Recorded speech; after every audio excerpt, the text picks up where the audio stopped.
አማራ ይምከር በኤቢሲ ቴሌቪዥን አዘጋጅነት የሚሰናዳው አማራ ይምከር የውይይት መድረክ ተመለሰ። በህልውና ትግላችን አበይት ጭብጦች ላይ የምንወያይበት አማራ ይምከር መሰናዶ በጎርጎሮሳውያኑ አቆጣጠር መስከረም 6 2026 በዲኤምቪ ይካሄዳል። የዲሲና አካባቢው አማራዎችና የአማራ ወዳጆች ተጋብዛችኋል። መስከረም 6 የአማራ ይምከር መሰናዶ የውይይት አጀንዳዎችም ተዘጋጅተዋል።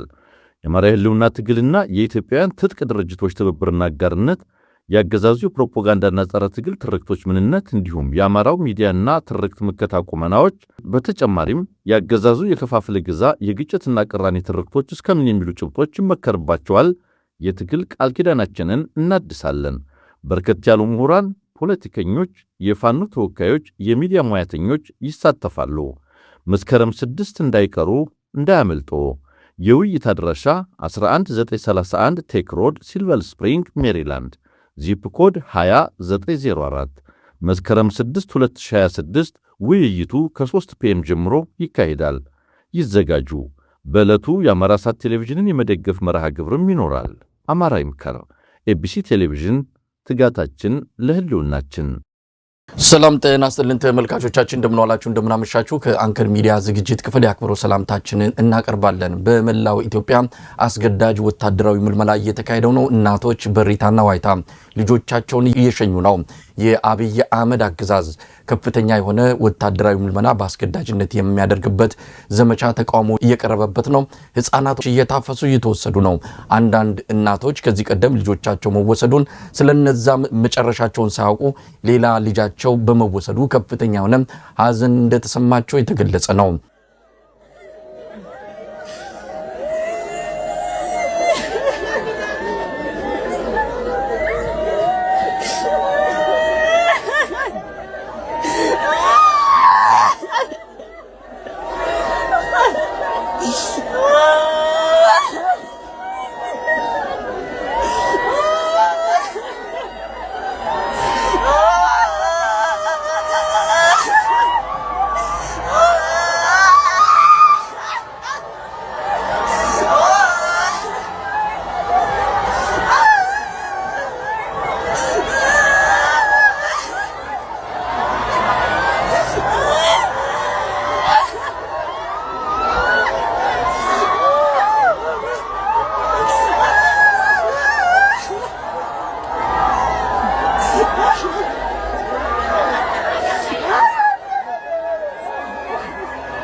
ቀደም ሲል የተከታተልነው በወጣ አስገዳጅ ሁኔታ ልጆቻቸው የተወሰደባቸው እናቶች እሪታና ዋይታ የሚያሰሙበት አጠር ያለ የቪዲዮ ክሊፕ ነው።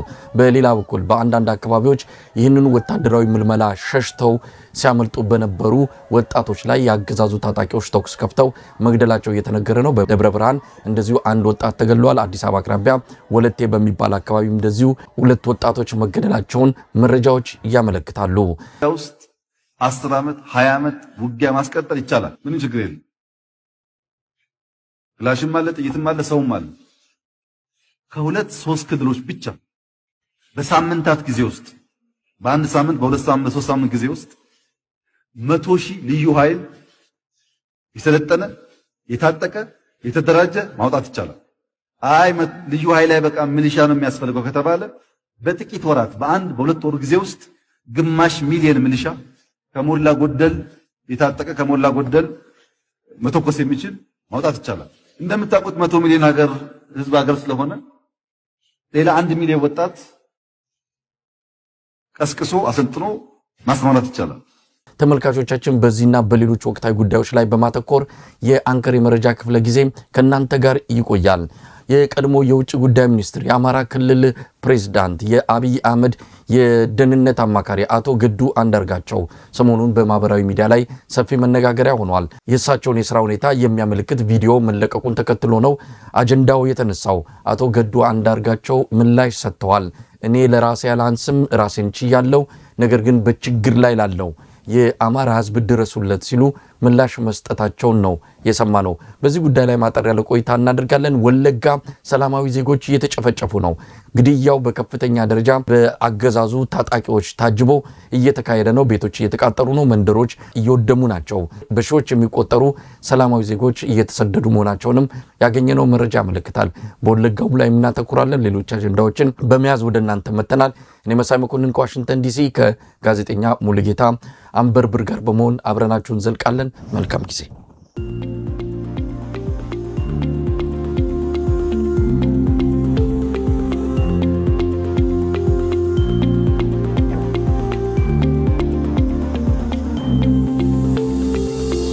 ጤና ይስጥልን ሙሉጌታ።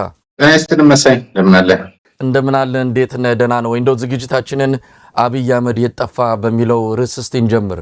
አብይ አህመድ የጠፋ ሰሞኑን በሚወዳቸው መገናኛ ብዙሃን ላይ አንዳንዶቹ ላይ ስክሪን ሴቨር እስከመሆን የደረሰበት ነው። ከነሱም ጭምር የጠፋበት ከመድረኮች ላይ የጠፋበት ሌላው ቀርቶ የሱ ድግስ ነው፣ የሱ የእጅ ስራ ውጤት ነው፣ የለፋበት ነው፣ 5 ዓመት ያህል የደከመበት ነው የተባለለት የምክክር ኮሚሽኑ የመዝጊያ ስነ ስርዓት ላይም አልተገኘም። አብይ አህመድን የበላ ጅብ አልጮኸም። መረጃዎች በተለያየ መልኩ እየወጡ ያሉት ታሞ ለሕክምና ወጥቷልም ይባላል። የለም አለ አድፍጦ እንደዚሁ ጊዜ ጠብቆ ሊመጣ ነው የሚሉ ምክንያቶችም ይሰጣሉ። ብቻ ዋናው ነገር አብይ አህመድ ከገጽ ላይ ከመድረክ ላይ የለም። የጠፋ አብይ አህመድ እንግዲህ አብይ አህመድ የጠፋ የሚለው ጉዳይ በሰፊው እየተነሳ ይገኛል። የተለያዩ መረጃዎች እየወጡ ይገኛሉ። ከእነዚህ መረጃዎች መካከል ጭንቅላቱ ላይ የተፈጠረው በሽታ ስላገረሸ ዱባይ አቡዳቢ ነው ያለው የሚሉ መረጃዎች በከፍተኛ ሁኔታ እየወጡ ይገኛሉ። ከዛ ባለፈ ደግሞ አለ ፕሮፌሰር መስፍን አርአያ ሀዘንም ቤታቸው ድረስ ሄደው ጠይቀው መጥተዋል የሚሉ መረጃዎች እየወጡ ይገኛሉ። ነገር ግን አብይ አህመድ ሚዲያ ወዳድ ነው። አብይ አህመድ ድግስ ወዳጅ ነው። አብይ አህመድ ያው የሚያራምደው የኮክቴል ፖለቲካ እንደሆነ ይታወቃል። ስለዚህ እንደዚህ አይነት መድረኮች ላይ ያለመገኘት ምን ቢገጥመው የሚለውን ነገር በግልጽ ማንሳት ያስፈልጋል። በተለይ ትልቁ መድረክ የሚባለው የብሔራዊ ምክክር ኮሚሽን ላለፉት 4 ዓመት ከ6 ወር ገደማ ራሱ በየቀኑ ሊድ እያደረጋቸው ሀሳቦችን እየሰጠ እሱን ለፕሬዝዳንትነት የሚያበቃ ሂደት እንደነበረ ከዚህ በፊት ስንናገር የነበረው ነው። ከዚህ በፊት ሲነገር የነበረ መረጃ ነው። በዚህ ማጠቃለያ ላይ በዚህ ድግስ ላይ አልተገኘም። ስለዚህ ክሪቲካል የሆነ ነገር ገጥሞታል የሚሉት መረጃዎች አስማሚ የሚሆኑበት እድል አለ። ከዛ ባለፈ ግን ሰውየው እናፈቃለን የሚልም ሐሳብ አለበት። ማን እንደሚናገም አጀንዳ የሆነ ፍላጎት አለው። ስለዚህ በዚህ አጋጣሚ ጠፍቼም አጀንዳ ይሆን የሚል አዝማሚያዎች ሊኖሩት የሚችልበት ሁኔታ አለ። ነገር ግን የተለያዩ መረጃዎች ናቸው እየወጡ ያሉት። እነዚህ መረጃዎችም የሚለቀቁት ያው ግን ቤተመንግስት ዙሪያ በብዛት እየተወሩ ያሉ መረጃዎች እንደሚያመለክቱት ከፍተኛ የሆነ ህመም ላይ እንዳለ ነው። አዲስ መረጃው ግን ቀደም ብሎ በፕሮፌሰር መስፍን አርአያ ቤት ተገኝቶ ሀዘን አጽናንቷል ነው የተባለው። በዚህ በፕሮፌሰር መስፍን አርአያ ቤት ተገኝቶ ሀዘን ማጽናናት ከቻለ ለምንድን ነው በምክክር ኮሚሽኑ ላይ ያልተገኘው ወይም ደግሞ በመዝገብ ፕሮግራም ላይ በመቋጫ ፕሮግራሙ ላይ ያልተገኘ የሚልም ተጠይቆች ማንሳት የሚቻልበት ሁኔታ አለ። ነገር ግን አብዛኛው ሚዛን እየደፉ ያሉ መረጃዎች ግን አብይ አህመድ ከሚያራምደው የድግስ ፖለቲካ አኳያ በዛ መድረክ ላይ ያልተገኘበት ዋነኛው ጭብጥ ቢታመም ነው፣ ክሪቲካል የሆነ ነገር ቢገጥመው ያልተገኘበት የሚለው መረጃ ሚዛን እንደሚደፋ ማስረገጥ እፈልጋለሁ። ከምንም መነሻነት አይደለም። አንድ መሪ ነው 130 ሚሊዮን ህዝብን የሚያስተዳድር ነው። ማስተዳደሩ በትምህርት ጥቅስ ውስጥ ይቀመጥልና ወደድንም ጠላንም ደገፍነውም ተቃወምነውም መሪ ነው። እንደው ተራ ግለሰብም የሚባል አይደለም። ተራ የማይሆንበት ምክንያት ደግሞ ከያዘው ወንበር አንጻር ነው እንጂ ከሰውየው አቅምና ችሎታ ካመጣው አጠቃላይ ድል ወይም ስኬት አንጻር አይደለም። ስኬትም ድልም የለም ኢትዮጵያ ውስጥ። ትልቅ መከራና ትልቅ ቀውስ ነው ይሄ ሰውዬ ይዞ የመጣው። ወደድንም ጠላንም መሪ ነውና ከገጽ ላይ ዞር ሲል ከተለመደው መድረኮች ላይ ሲጠፋ ማጠያየቁ ማነጋገሩ አይቀርም። ለምን ማነጋገሪያ ሆነ? ሲጠፋ ናፈቃችሁ ወይ የሚሉ የብልጽግና መንደር ሰዎችንም እንደዚሁ ቀልድ እያየን ነው። እኛ ሚናፍቀን አይደለም፣ ሚናፍቀን ሰላም፣ ሚናፍቀን የሀገራችን ነጻነት ነው። ይሄ ሰውዬ ከስልጣን ተወግዶ ሁላችንም በእኩልነት የምንኖርባት ኢትዮጵያ እንድትፈጠር ነው። ነገር ግን መጥፋቱ መረጃው ዜናው ዜና መሆን አይችልም፣ ማነጋገር የለበትም የሚባለው መከራከሪያ የሚያሳምን አይደለም። እዚህ ሀገር አንድ መሪ በሆነ ምክንያት ዞር ቢል ወይ ታሞ እንኳን ቢሆን ቶሎ ነው የሚገለጸው፣ ቶሎ ይነገራል። ግሉ ዶክተሮች ወጥተው ሁሉ እስከመናገር የሚደርሱበት ሁኔታ ነው ያለው። ስለዚህ አብይ አህመድ የጠፋ ብሎ መጠየቅ ስህተት አይደለም። ግን የጠፋ የሚለውን ስንጠይቅ ትክክለኛ መረጃ መምጣቱን እርግጠኛ መሆን ይገባናል። አሁን አንተም እንዳልከው ታሞ ነው የሚሉ መረጃዎች በስፋት እየወጡ ነው። እንደውም ህመሙ የጠና ነው የሚልም አክለውበት የተለያዩ መረጃዎች በአየር ላይ ተናፍሰዋል። ይህንንም አንስተን ጥያቄ ጠይቀናል። አሁን የሚመጡት መረጃዎች ግድ የለም አለ። እንደውም በዚህ በምክክሩ ሂደት ስላልተደሰተ ነው፣ በውጤቱም አልተደሰተም፣ እሱ የፈለገው ሌላ ነበረ፣ ግን ማጠቃለያው ሌላ ሆነበት የሚል ይሄ ውሃ ያነሳል ብዬም አላምንም። እንዲህ አይነትም መረጃ ያወጡ ወገኖች አሉ። ከዚህ በተጨማሪም አንተም ቀደም ሲል እንዳነሳው በፕሮፌሰር መስፍን አርአያ መኖሪያ ቤት ተገኝቶ ቅዳሜ ዕለት ማታ የምክክር ኮሚሽኑ የመዝጊያ ስነ ስርዓት በተካሄደበት ዕለት ማታ ለቅሶ ለመድረስ ከቤታቸው ሄዶ እንደነበረ አይተናል ያሉ ወገኖችም እንደዚሁ መረጃ ሲያወጡ ነበረ።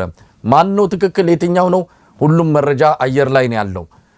ዋናው ቁም ነገሩ ግን አብይ ያለመኖሩ ነው። የት ሄደ? እውነት ለምን ጠፋ?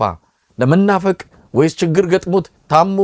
የምናውቀው ነገር የለም። ትክክል ነው መሳይ። አሁን ያለነው የአፄ ምኒልክ ዘመን ላይ አይደለንም። አፄ ምኒልክ ሞታቸው ለህዝብ እንዳይነገር እነ ልጅ ኢያሱ በጃን ሜዳ የተገኙ የፈረስ ግልቢያ ያደርጉ ነበረ፣ ሰላም እንደሆነ እንዲነገር የሚል በታሪክ ድርሳናት አንብበናል።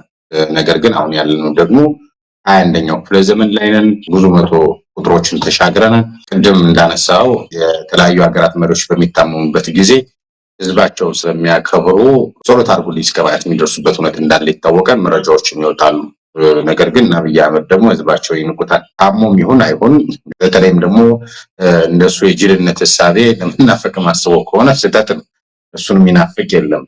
እንደውም ሌላ ነው ያለው እና እነዚህ አይነት ነገሮች ስህተቶች ናቸው። ነገር ግን እኛም እንደ ሚዲያ እንግዲህ መረጃ ማስረጃ፣ አንዳንድ ጊዜ መረጃ ይገኛል፣ አንዳንድ ጊዜ ደግሞ ማስረጃ የሚያስፈልጋቸው እውነቶች አሉ። አንድ ጊዜ መረጃ ዛሬ ትናገሩና ማረጋገጫው ከወር በኋላ ሊመጣ ይችላል፣ ከሳምንት በኋላ ሊመጣ ይችላል። ይህን ከሚዲያና ኮሚኒኬሽን አኳያ በአግባቡ መረዳት ያስፈልጋል ብዬ አስባለሁ እና ከዛ ባለፈ ደግሞ ከዚህ በፊት እንደለመደው የማጭበርበር ፖለቲካ ደግሞ ተደብቆም ሊሆን ይችላል። አንዳንድ ጊዜ የተደበቀባቸው ጊዜዎች ስላሉ ማለት ነውና እንደነዛ ጊዜያት ከሆነም ደግሞ በቀጣይ የምናየው ይሆናል። ያው መረጃ አይናቅም አይደነቅም በሚለው መርህ እኛ መረጃውን ማጋራት አስፈላጊ ነው መስላምን አስተማ ሙልጌታ፣ ምናልባት ይሄ ክስተት ከ12 ዓመት በፊት የአቶ መለስ ዜናዊን ህልፈት የሚያስታውስ ነው። በወቅቱ ኢሳት ሚዲያ ውስጥ ነበርን።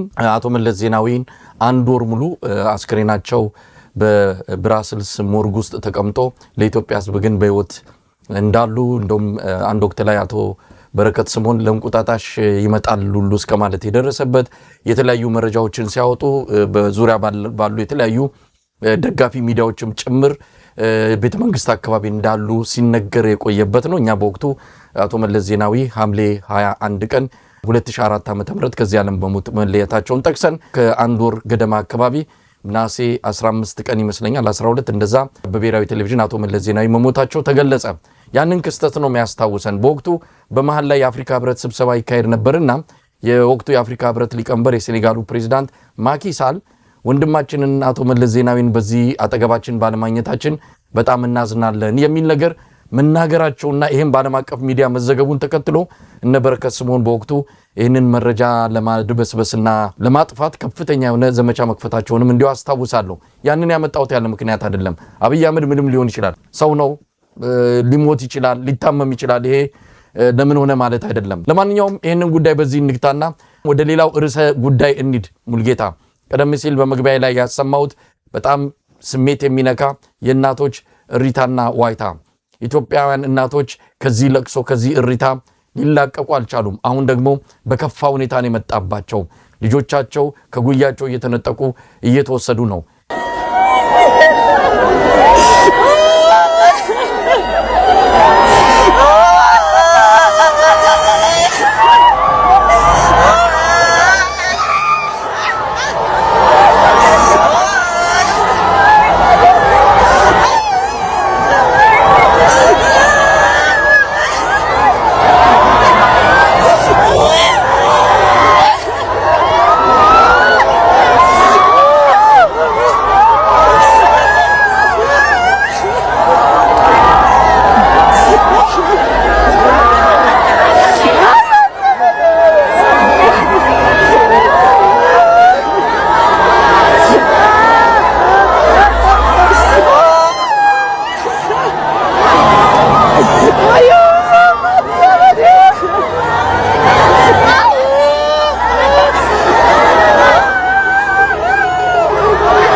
ሙልጌታ እንግዲህ እውነት ስሜቴ ተነክቷል።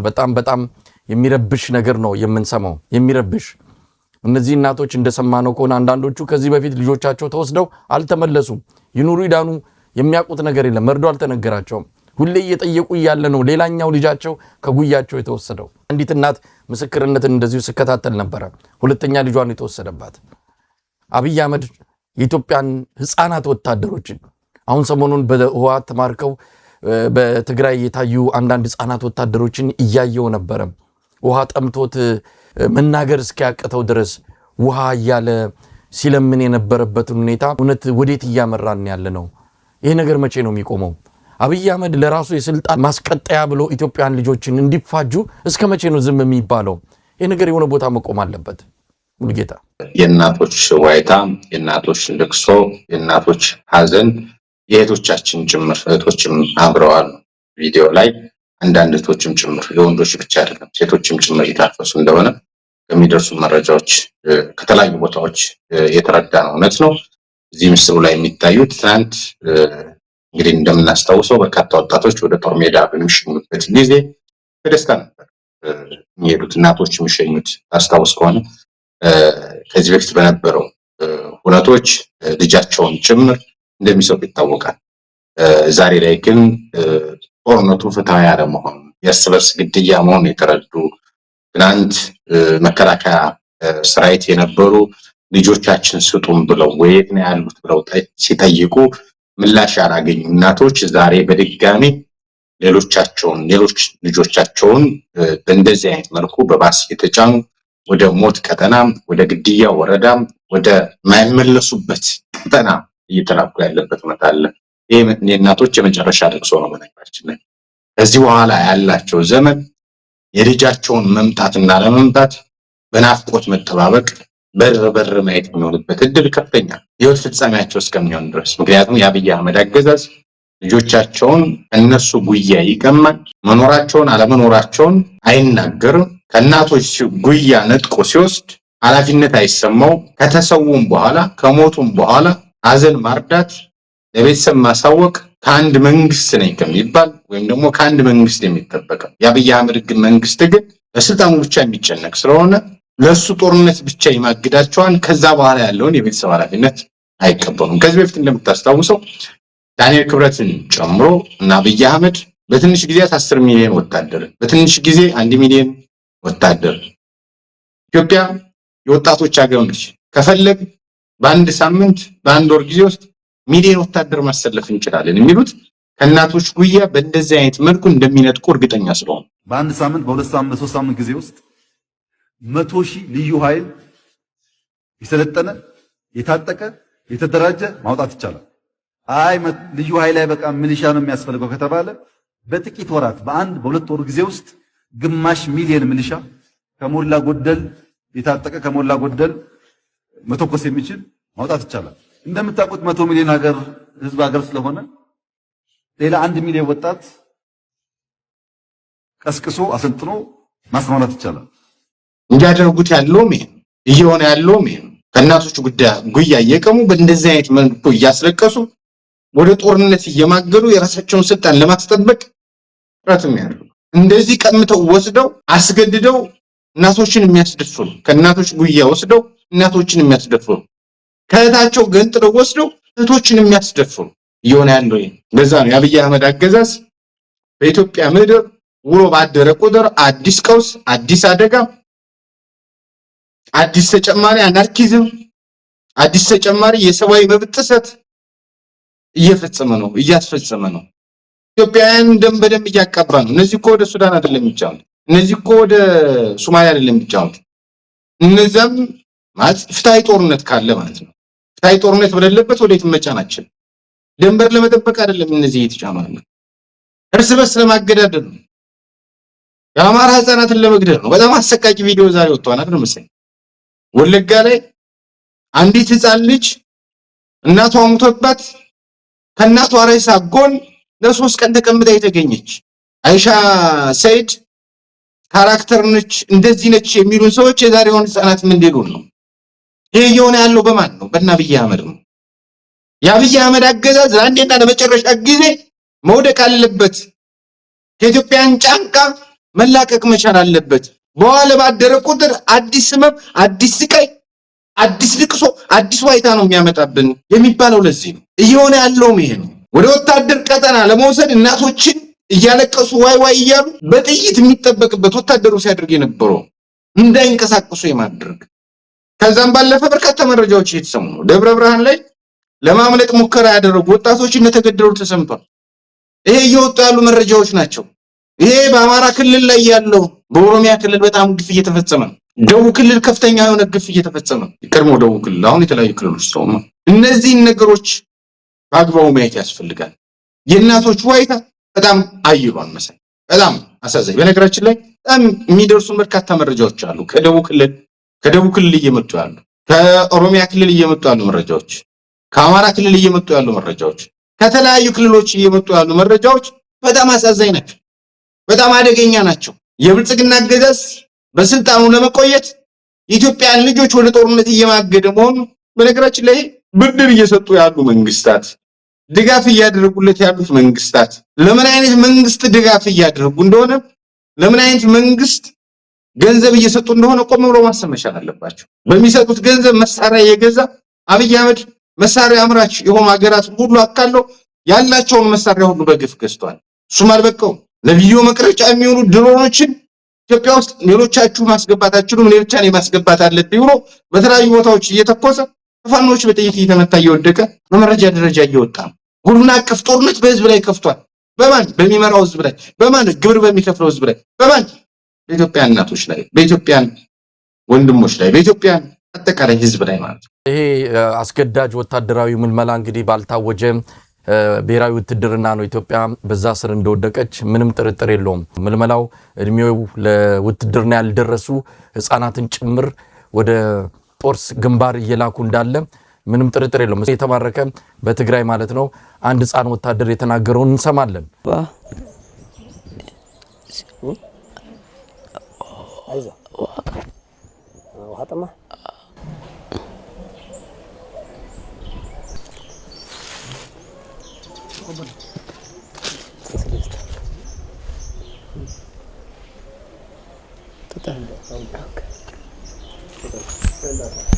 ስለዚህ ለእናት ምን ማለት ተሳልፋለህ? ያው ደህና ነኝ፣ ጤናዬን ያው እናቴም ናፍቃኛለች፣ የሰፈር ጓደኞቼም ሁሉም ነገር ናፍቆኝ፣ ሁሎቹም እኔ ናፈቁኝ። ሰፈር ወደ ሀገር መሄድ እፈልጋለሁ።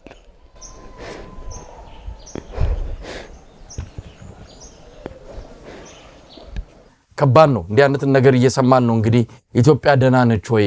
ምክክር ላይም ተቀምጠው የነበሩት አሁን ምክክሩ ይቀጥላልም፣ በአንዳንድ ኮሚሽነሮች አዳዲስ ተሰይመው ይቀጥላል፣ አንዳንድ ያላለቁ ስራዎች ብለውም እየነገሩ ነው። የምን ምክክር? ይኸው ኢትዮጵያ እኮ ምጥ ላይ ናት። ኢትዮጵያ እኮ ስቃይ ላይ ናት። ወደ ወለጋው ጉዳይ እንድናመራ በሚል ነው። ወለጋ እኮ እልቂት እየተፈጸመ ነው። የሩዋንዳው አይነት ወለጋ በቆዳ ስፋት ሩዋንዳ ትበልጣለች። በወለጋ የሚፈጸመውን እልቂት ሰሞኑን እየተከሰተውን እያየን እንቅልፍ እንዴት እንተኛለን? እናንተ ተመካካሪዎች በተለይ ምክክሩ ውጤት አምጥቷል እያላችሁ ዘንባባ ያነጥፋችሁ ፈንዲሻ በትናችሁ እየደነሳችሁ ያላችሁት የብልጽግና ሰዎች እውነት ወለጋ እስቲ አይናችሁን ጆሮአችሁን ወደዛ አድርጉ። እልቂት ነው እየሰማን ያለ ነው። አቅራቢያችሁ ከአዲስ አበባ በጥቂት ኪሎ ሜትሮች ርቀት በጉራጌ እልቂት እየሰማን ያለ ነው። በጥያ እየሰማን ያለነው ነገር በጣም ከባድ ነው። አንድ መንደር ሙሉ ነው ስደት የወጣው። ይህንን ነገር እየሰማን ምንድን ነው ማለት የምንችለው? ወደ ወለጋው እንምጣ።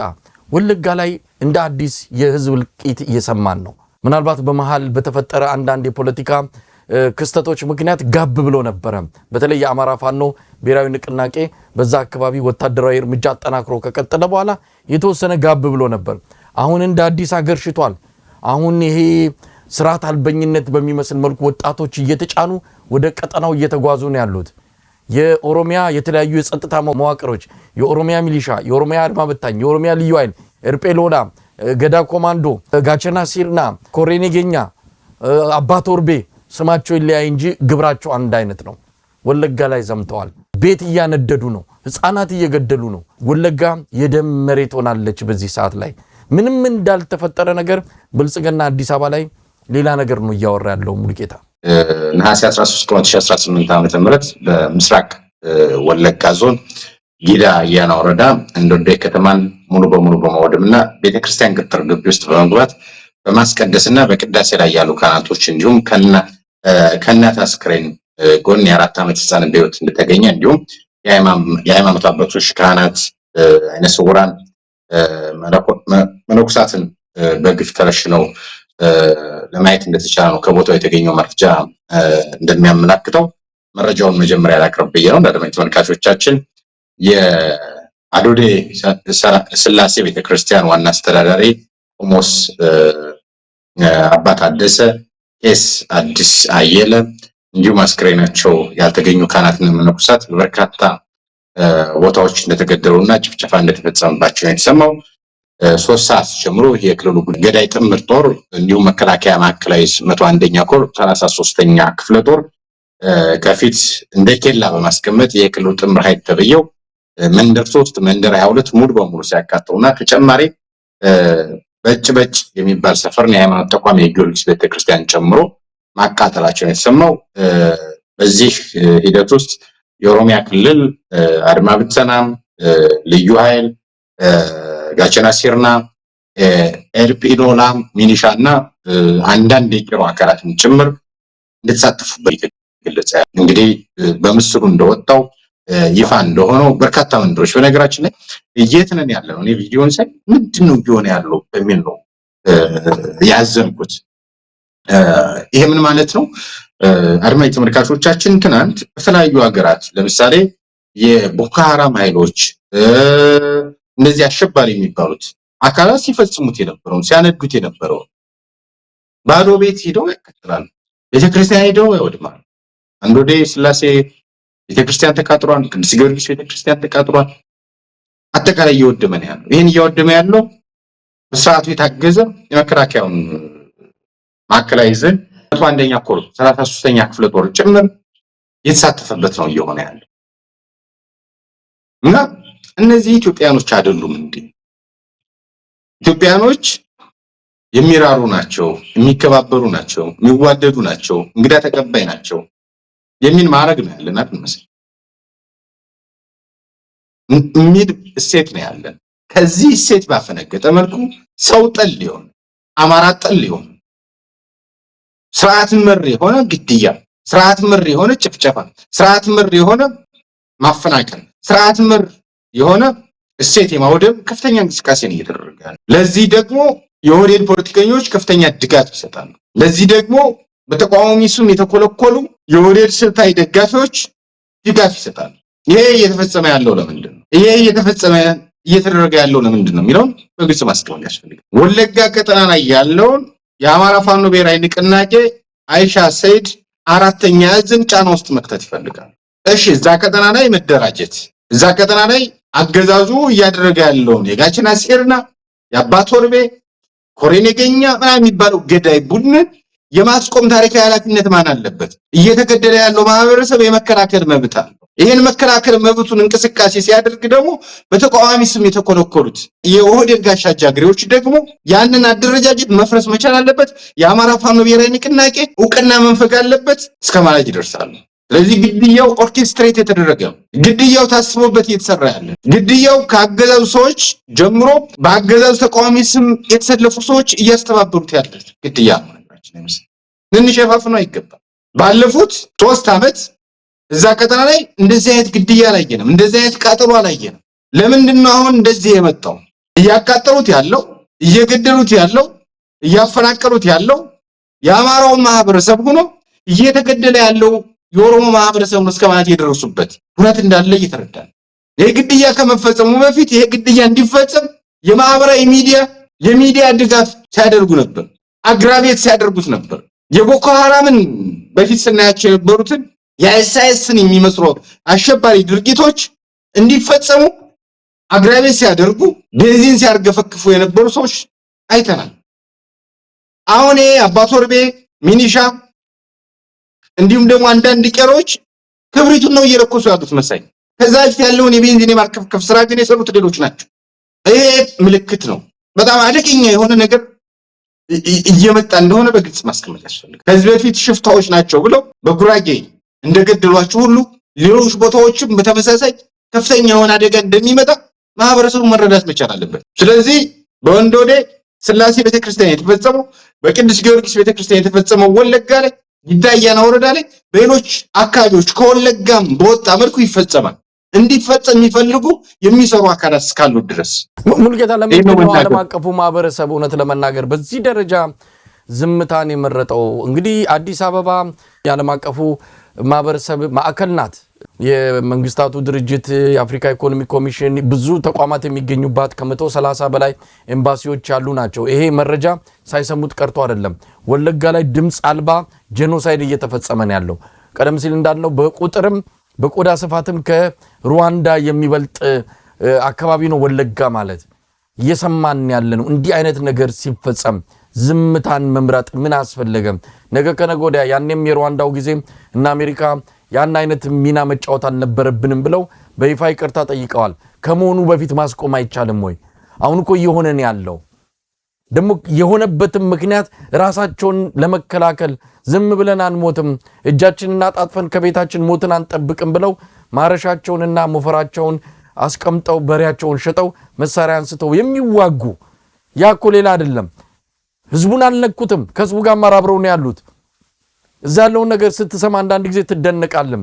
የኦሮሞም ህዝብ አብረው መከራውን ገፈቱን እየቀመሰ እኮ ነው ያለው። ባለፉት 8 ዓመታት ወለጋ እኮ የአኬል ዳማ ሲሆን በዋናነት እኮ አብይ አህመድ እዛ ወለጋ ያለውን ኦሮሞ እኮ ሲጨፈጭፍ በድሮንም በከባድ መሳሪያ የከረመው። እድል ጣፋንታቸው አንድ አይነት ነው። ለምንድነው ዝምታን የተመረጠው? ምን እስኪሆን ነው የሚጠበቀው? አስደንጋጭ ቁጥር እስክንሰማ እንዲህ አይነት ቀደም ሲል እንዳየነው ህፃናት ከናታቸው አስክሬን 3 ቀን የሚያድሩበት እንዲህ አይነት ቪዲዮዎች በርከት ብሎ ስንሰማ መቼ ነው የወለጋውን እልቂት ዓለም አቀፉ ማህበረሰብ ቁርጠኛ አቋም ሊይዝ የሚችለው? መቼ ነው? እኛስ ምን እያደረግን ያለ ነው? አንዳንዶቻችን ጭራሽ ሌላ ሀገር የሚከሰት ነው የመሰለን፣ ትኩረትም አልሰጠ ነው። ወለጋ ላይ እየሆነ ያለው በሁሉም ህዝቦች ላይ እየሆነ ያለ ነው። ይህን በግልጽ ማስቀመጥ ያስፈልጋል። ቤንሻንጉል ጉሙዝ ካማሽ እንደምታስታውሰው የኛ ነው ብለው ወረራ እንደከፈቱበት ከዚህ በፊት በተደጋጋሚ መረጃ ሲገለጽ የነበረ ነው።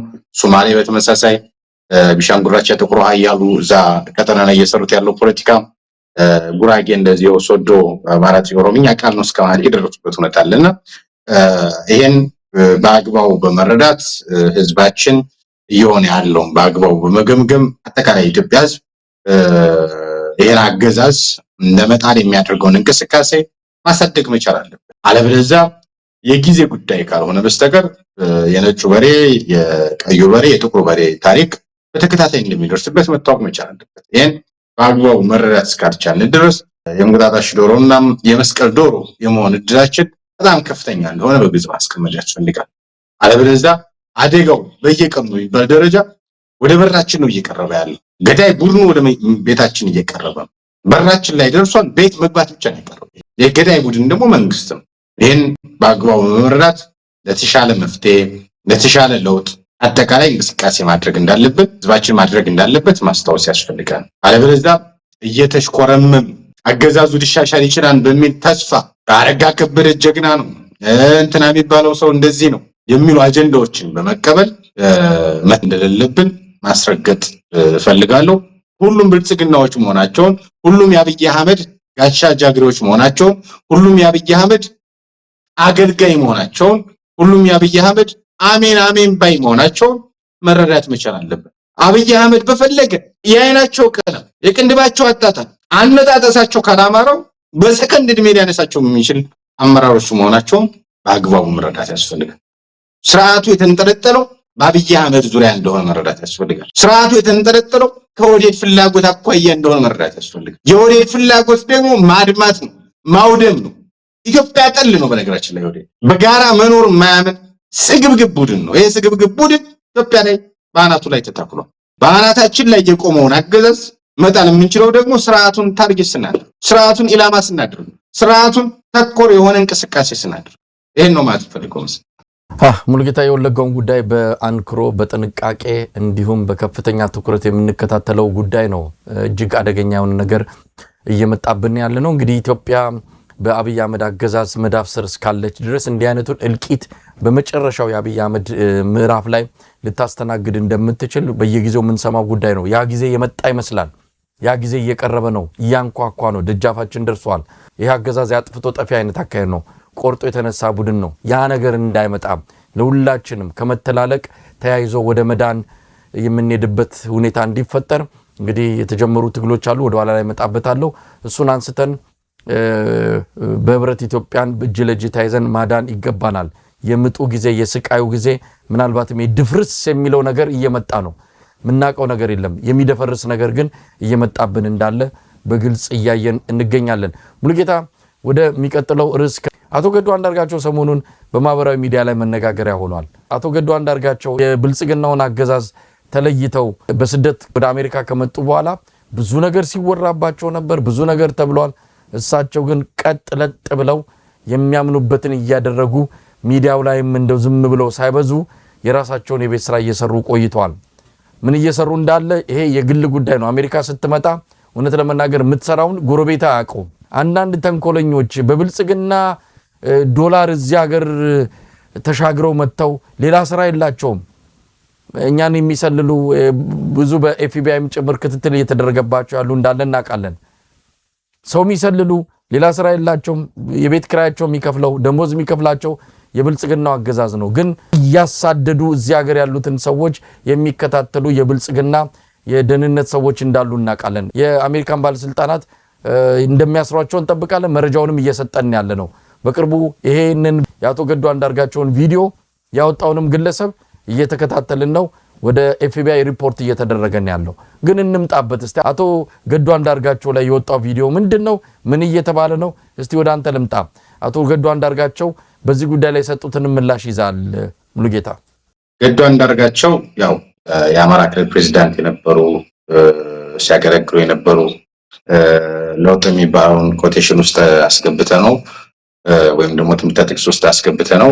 በዛ ሂደትም የነበራቸው ሚና ከፍተኛ የሆነ በውጭ ጉዳይ ሚኒስትርነት ያገለግሉ የአብይ አህመድ ደህንነት አማካሪ፣ በኋላ ከውጭ ጉዳይ ሲገፉ የአብይ አህመድ ደህንነት አማካሪ ሆነው ሲሰሩ የነበሩ በርካታ ዓመታት ሲያገለግሉ የነበሩ ናቸው በተለይ በኢትዮጵያ መንግስት ዘንድና በኋላ ላይ ግን ሁሉም ነገር ትክክል አለመሆኑን ሲረዱ ታስታውስ ከሆነ አንድ ቪዲዮ ወጥቶ ነበረ።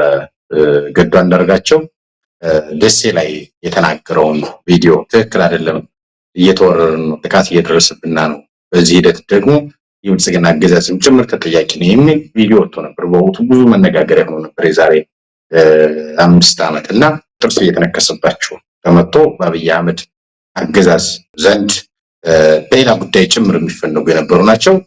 ያንን እያወቁ ፓርላማ ላይ በመቅረብ ትክክል አለመሆኑን አማራ ላይ ጦርነት መክፈት ትክክል አለመሆኑን ተናግረው ከሀገር የተሰደዱ ግለሰብ ናቸው። ከሀገር ከተሰደዱ በኋላ እየሰሩት ያለውን ስራ ቪዲዮ ቀርጾ ለማሸማቀቅ ከፍተኛ ጥረት ነው የተደረገው። ነገራችን ላይ ይሄ ቀላል ነገር አይደለም። ለማሸማቀቅ ነው ከፍተኛ ጥረት የተደረገው። ገዱ አንዳርጋቸው በሚዲያ ይፋ እንዳደረጉት ባለፉት ዓመታት የሰራውት በደል ካለ ወደፊት በሚኖረው መንግስት ተጠያቂ ይሆናል እንደ ጥፋት በሚል የተናገሩ ግለሰብ ናቸው። ይሄ በእንዲህ እንዳለ ማን እንደቀረጸው ቅድም አንተ ማስቀምጠዋል። ገዱ አንዳርጋቸው የሚሰሩበት ተቋም በርካታ ኢትዮጵያኖች የሚሰሩበት ተቋም እንደሆነ እሳቸውም ተናግረዋል። ወደ 10,000 የሚጠጉ የሚል ቁጥር ነው የሰማሁት። ወደ ፍርድ ቤት ለማምራት ከፍተኛ እንቅስቃሴ እያደረጉ እንደሆነ ሰምቶ ይህ በእንዲህ እንዳለ ግን እሳቸውን ምላሽ ወደ ኋላ መለስበታለሁ። የገዱ አንዳርጋቸውን ለማሸማቀቅ የወጣው ቪዲዮ እሳቸው በምን እውነት ውስጥ እንዳሉ እንግዲህ ኢትዮጵያ አንድ አባባል አለ አይደል? ስትሾም ካልበላ ስትሻር ይነዳህን የሚል ወይም ደግሞ ስትሻር ይቆጫህን የሚል አባባል አለና በሹመታቸው ዘመን አለመዝረፋቸውን በተግባር ያረጋገጡበት እውነት እንደሆነ በርካቶች እየተጋሩት ይገኛሉ። መረጃ ማህበራዊ ሚዲያው እንደ ድንገት ብትከፍት የእሳቸው ምስል ተጠርቅቋል። ትናንት በስልጣን ዘመናቸው ለብሰውት የነበረው ሱፍ ዛሬ ላይ ደግሞ እንግዲህ እሳቸው ከ60 ዓመት በላይ የሆናቸው አንተ ብሎ ነው የሚታመነው። ትክክለኛ እድሜያቸውን አላውቅም። እንደ ወጣት ሸንቀጥ ብለው ስራ እየሰሩ ነው የታዩት። እየሰረቀ አልታየም።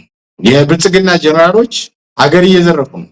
የብልጽግና አመራሮች ከፍተኛ የሆነ ወንጀል እየፈጸሙ ነው። እሳቸው ግን አእምሯቸውን ነፃ አድርገው ስራ እየሰሩ ነው። ኢትዮጵያውያን እውነት ለመናገር አሁንም ከእሴታችን ከሞራላችን ጋር አልተፋታንም። ይህንን ያወጡት የብልጽግና ሰዎች አቶ ገዱ አንዳርጋቸውን እናዋርዳለን ብለው ነበረ የተነሱት። አቶ ገዱ አንዳርጋቸው ይሄ ሁሉ ነገር የነበራቸው ሰው አሁን የሆነ ፓርኪንግ ይሰራሉ ብለው ለማዋረድ የሄዱበት ርቀን ግን ባረቀባቸው የራሳቸው ሰዎች ሳይቀሩ ከግራ ከቀኝም። እውነት ለመናገር ኢትዮጵያውያን ከምን ጊዜውም በላይ ዛሬ ያስደስተውኛል። እሴት እንዳለን ሞራል እንዳለን በሚገባ የመሰከሩበት ነው። አቶ ገዱ አንዳርጋቸው አብዮት ነው የቀሰቀሱት። መሪ እንፈልጋለን፣ መሪ ስንፈልግ እንዲህ አይነት ሰው የኢትዮጵያ የመሪነት መንበር ላይ ብናገኘው እንዴት ደስ ባለን። ለካ ኢትዮጵያ መሪ ስትፈልግ፣ ለካ ኢትዮጵያ ሰው ስትፈልግ አቶ ገዱ አንዳርጋቸውን ወደ መስመሩ አምጥታ ነበረ አብይ አህመድ ፈነገላቸው እንጂ። እንዲህ አይነት መሪ ነው የምንፈልገው። አቶ ገዱ አንዳርጋቸው በብሔር አማራ ሊሆኑ ይችላሉ። በማንኛውም ነገር በአንዳንድ ነገሮች ላንገናኝ እንችላለን። ይሄ ስብዕናቸው ግን ለመሪነት ያበቃቸዋል። ሁላችንንም ኢትዮጵያውያንን ያስማማናል። ይህን ስብዕና ነው የምንፈልገው። እኛ የተማረ መሪ መች ፈለግን? የተባረከ ሰው ነው የፈለግነው። እንዲህ አይነት የተባረከ እንዲህ ለህዝብ የሚያስብ እንደዚህ ዝቅ ብሎ የሚሰራ ይሄ መሪ ቢኖረን ኖሮ ይህን መሪ ትላንት ብናገኝ ኖሮ ኢትዮጵያ በስንቱ በተለወጠች። የሚያኮራ ስራ ነው። ይህንን ቪዲዮ ያወጣው ልጅ እሱ ለሌላ ነገር አስቦ ግን የመጣው ውጤት ሌላ ነው። እንኳን ይህንን ቪዲዮ አወጣኸው፣ እንኳን ገዱ አንዳርጋቸው እንዲህ ነው ብለህ ገለጽክልን። በገዱ አንዳርጋቸው ማንነት ሁላችንም እንዲህ አይነቱ ስብዕና በኖረን ብለን ተመኘን። እናመሰግናለን። ይህን ቪዲዮ ወደ መድረኩ ያመጣህን የብልጽግና ካድሬ እዚህ አሜሪካ የምትኖርን እየተፈለክ ነው። የትም ገብተህ ተደብቀ አትቀርም። እናጋልጣለን። ግን ላደረግከው አስተዋጽኦ እውነት ለመናገር ልናመሰግነው እንወዳለን።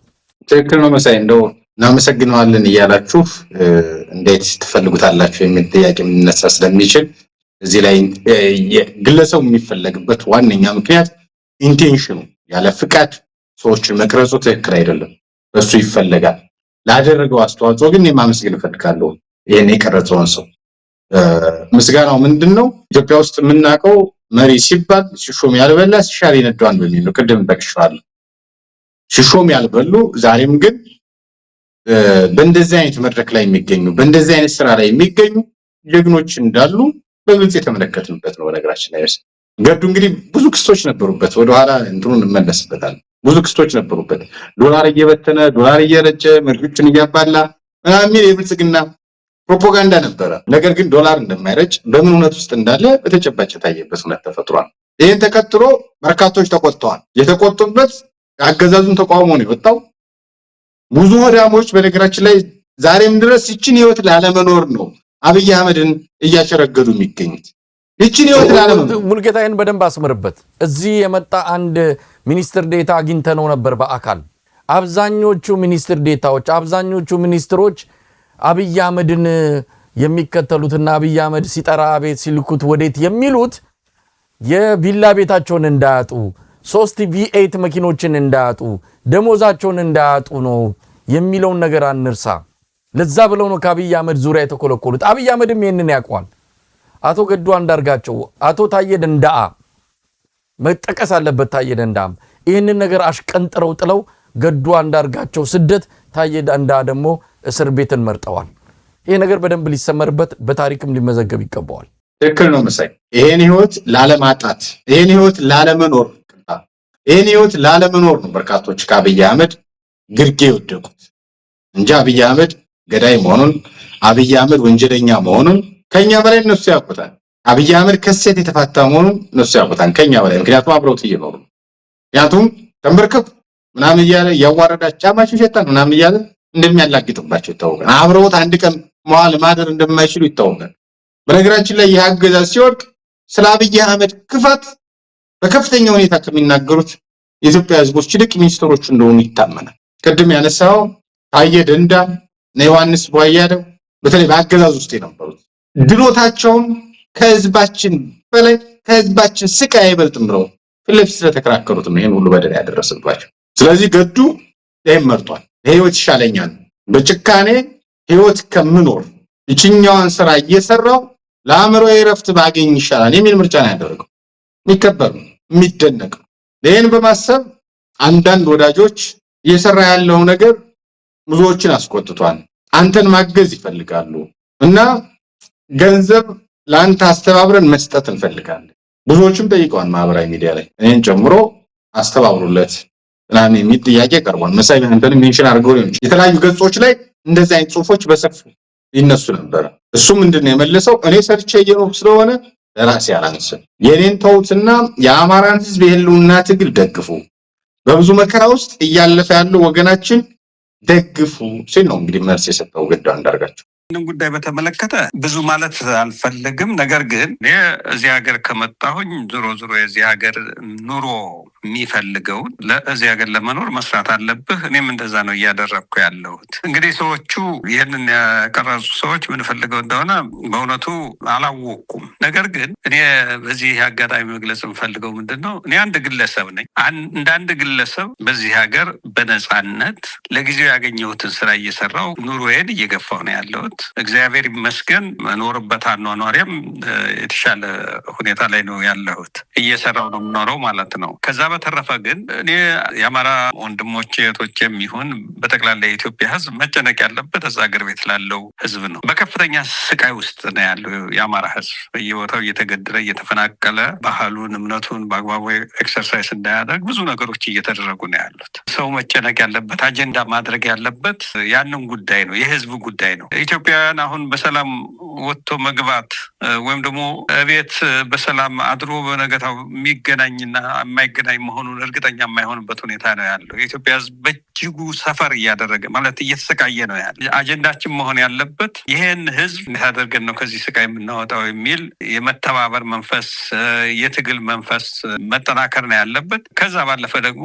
በእውነቱ ለመናገር አሁን ትግል እያደረጉ ያሉ ወገኖች አሉ። እነዚህ ትግል እያደረጉ ያሉትን ወገኖች መደገፍ እና ለውጤት በቅተው እኛም ደግሞ ወደ ሀገራችን በሰላም የምንመለስበትን ሁኔታ እንዲፈጠር ማድረግ ነው ትልቅ ትኩረት ሊሰጠው የሚገባ የሚል እምነት ነው ያለኝ። የኔ ይህን ያህል በእውነቱ ለመናገር ህዝቡ ያለውን አክብሮት የተናገረው እያንዳንዱ ሰው ለአሁን ብቻ ሳይሆን በህይወቴ ውስጥ ትልቅ አክብሮት ለህዝቡ ነበረኝ። አሁንም ይህ አክብሮቴ የበለጠ እንዲያድግ የበለጠ አክብሮት እንዲኖረኝ አድርጓል። ከዛ በተረፈ ግን ያላቸውን አስተያየት ለሰጡ ፖዘቲቭ የሆነ ገንቢ የሆነ አስተያየት ለሰጡ ወገኖቻችን ሁሉ ከልብ የመነጨ ምስጋና አቀርባለሁ። ይሄ የሞራል የበላይነት ያስፈልጋል። ከሀገሩ አልዘረፈም።